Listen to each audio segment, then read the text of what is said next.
It's StoryTime English. Hi, I'm here. Every week, I share interesting stories in English, so you can learn English, and I'd love for you to practice your listening skills by trying to understand this story.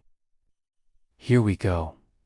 The first time I went to another country, I had many new experiences. I tried new foods and visited amazing places. But one of the best things was meeting new people from all over the world. Before I visited that country, I was worried that I wouldn't have anyone to talk to. I do unspeak the local language, and I was unsure if people would want to talk to someone who did unspeak their language. But I discovered that many people were happy to help me. They were excited to practice their English and learn about where I was from. One day, when I was walking around, I saw a poster for a class called Conversation Exchange. I was a little nervous, but I decided to go. I walked into the room and saw lots of people sitting in a circle. There were students from China, Japan, France, and many other countries. I sat down and the teacher began speaking. She said that we would practice speaking in pairs and change partners after 15 minutes.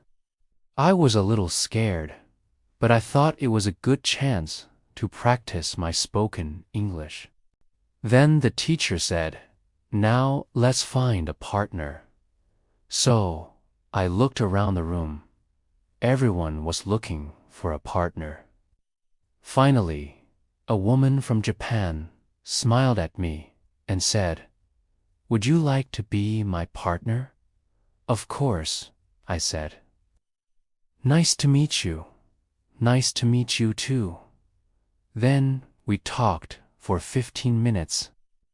She told me about her life in Japan, and I told her about my life in the United States.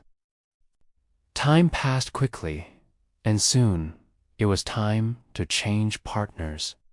The teacher said, "Okay, now we'll change partners." I felt sad because I didn't want to stop talking with her. But the teacher said, "Don't worry, you can continue talking with her outside of class."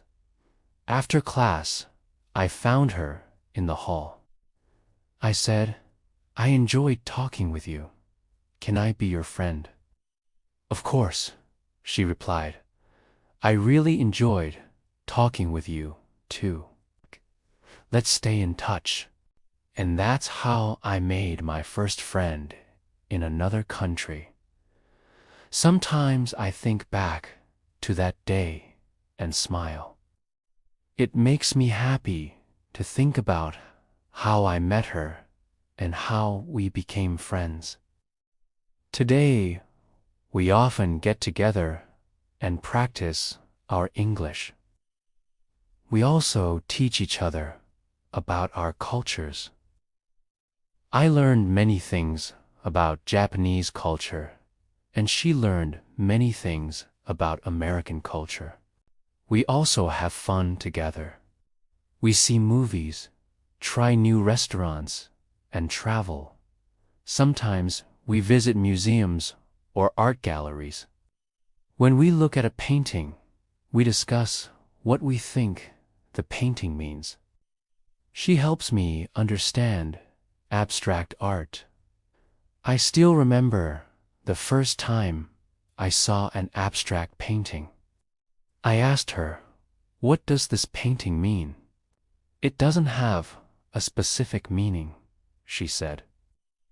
I didn't understand this idea. For me, art should tell a story or represent something. But now, I enjoy looking at different types of art. My friend is a talented artist.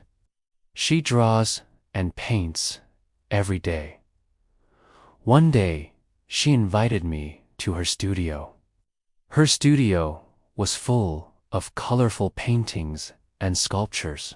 Stood there, looking at everything. I thought, how can so much color be in one place? It was beautiful. As I walked through the studio, I saw many half-finished paintings. I stopped in front of one painting.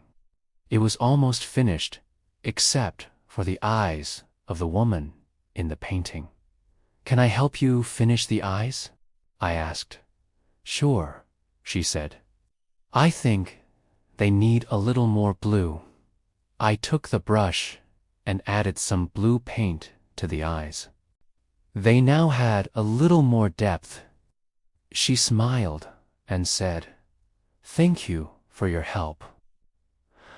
I couldn't have done it without you." We spent the rest of the day painting and talking. I don't have any artistic talent, but I enjoyed helping her. We laughed a lot and had a great time. When I first came to that country, I had many worries. Would I have friends? Would I understand the people? Would I like the food?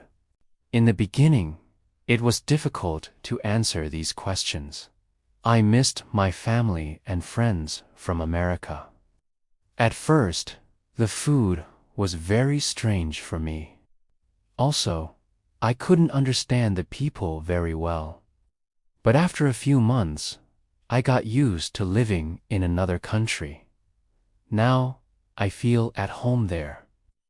I know many people from all over the world.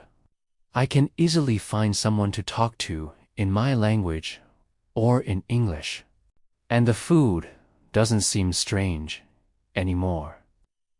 Now when I think about the first year in that country, I laugh.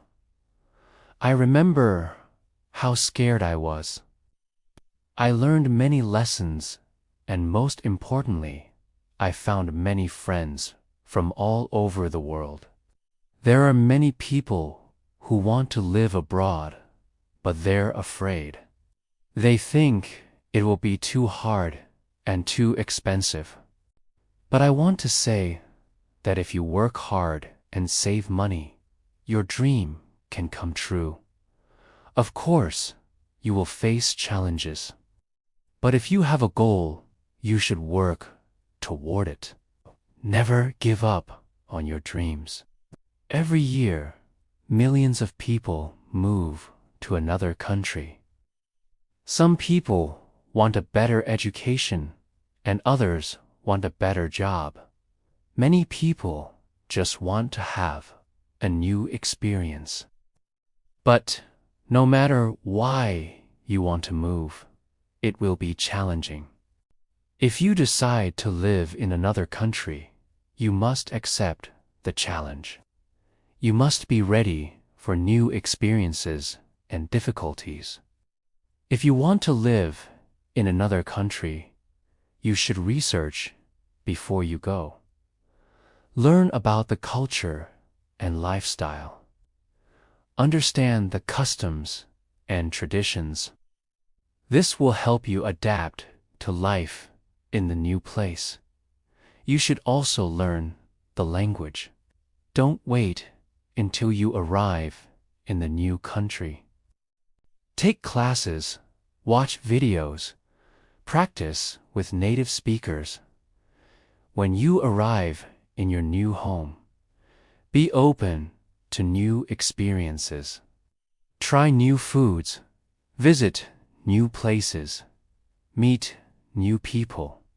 Be polite and friendly. A smile can make you friends anywhere in the world. When you live in a new place, you may feel lonely, sad, or homesick. It's normal. You're far away from your family and friends. Everything is new and different. You may not have any friends yet, but don't be afraid to ask for help.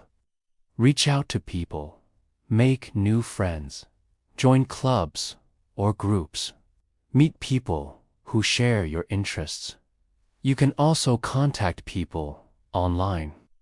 Find social media groups for expats or immigrants in your new city. Learning to live in another country takes time. Don't expect to adapt immediately. Be patient. Give yourself time. Enjoy the journey. It will be an adventure that you will never forget. That's all for today. Thank you for listening. If you liked the story, please click the like button and let me know in the comments section what you thought. Did you like the story? Do you have a similar story? I'd love to read your comments. Don't forget to subscribe. Bye.